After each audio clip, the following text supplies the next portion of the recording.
அனைவருக்கும் வணக்கம். ஈரோடு மாவட்டத்தில் வெறும் 67% தான் ஓட்டர் டர்ன் அவுட் ரேஷியோ இருந்திருக்குது.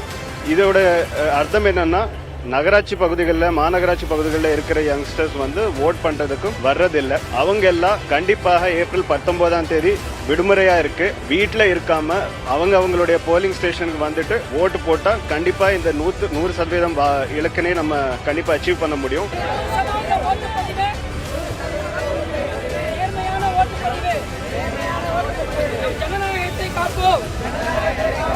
யாருக்கும் அடிபணிய மாட்டோம். நம்முடைய வாக்கை விற்பனை செய்ய மாட்டோம். மதிப்புக்குரிய மாவட்ட ஆட்சியர் அவர்கள் சொன்ன மாதிரி ஓட்டர் டர்ன் அவுட் 100% பண்ணணும் அப்படிங்கிறதுக்காக கடைசி ஒரு 20-25 டேஸாகவே நாங்கள் நிறைய இனிஷியேட்டிவ்ஸ் எடுத்து பண்ணிட்டு இருக்கோம்.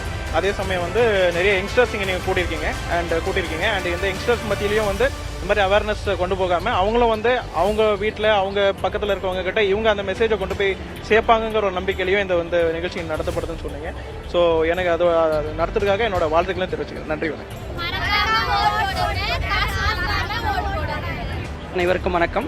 இந்த 2024 மக்களவைத் தேர்தல் மிகவும் முக்கியம் பெற்றிருப்பதற்கான காரணம், நம்முடைய தேசத்திலே இந்த 2024 மக்களவைத் தேர்தல் மிக அதிகமான இளைய தலைமுறைகளின் வாக்குகளை கொண்டிருக்கின்றது. அப்படி இருக்கும் பொழுது மாணவர்களும் இளைய தலைமுறைகள் முதலில் வாக்களிக்க இருக்கக்கூடிய மாணவிகள் எல்லோரும் நேர்மையாகவும் வாக்கினை சரியாக செய்தோமானால் தேசத்திற்கும் நம்முடைய மக்களுக்கும் இது மிகப்பெரிய ஒரு நன்றி கடனாக இருக்கும் என்பது என்னுடைய கருத்து.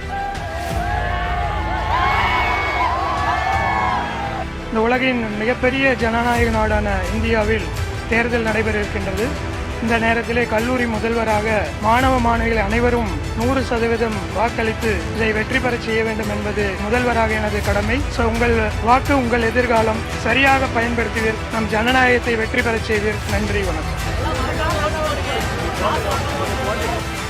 மக்களாட்சியின் மீது பற்றுடைய இந்திய குடிமக்களாகிய நாம் தேர்தல்களின் மாண்பையையும் நிலைநிறுத்துவோம் என்றும், மேலும் ஒவ்வொரு தேர்தலிலும் அச்சமின்றியும் மதம், இனம், ஜாதி, வகுப்பு, மொழி ஆகியவற்றின் தாக்கங்களுக்கு ஆட்படாமலும் அல்லது எந்த ஒரு தூண்டுதலும் இன்றியும்